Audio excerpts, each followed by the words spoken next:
Tepangaken nama kula Fajrina Ramadhanti saking SMA Negeri 1 Batangan.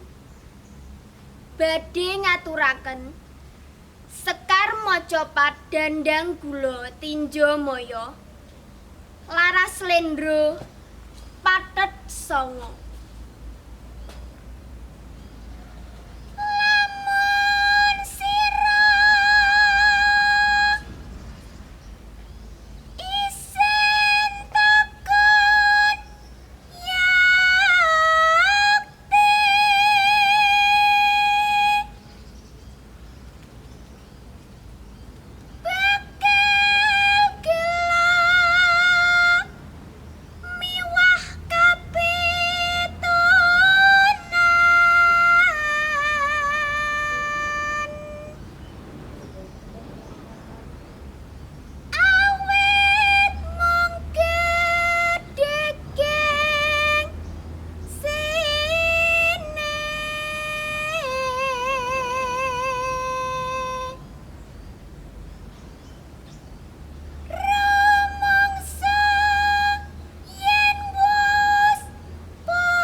Wong pinter sakehing ngelmi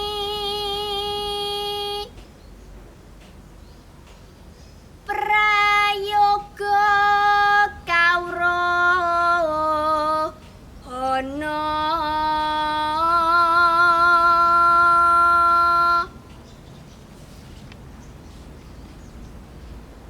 Sekar Macapat mijil Laras Slendro Pathet Manyura. Duk samono durung ana listrik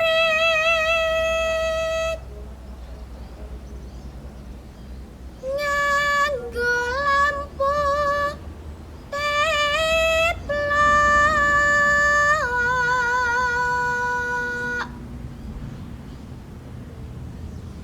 padang bulan tur akeh kancane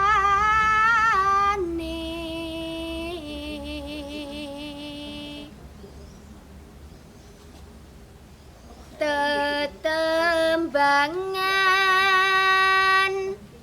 joget genti-genti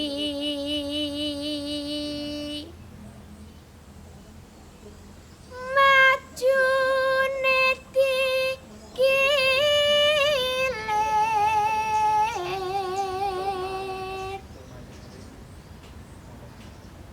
surak rame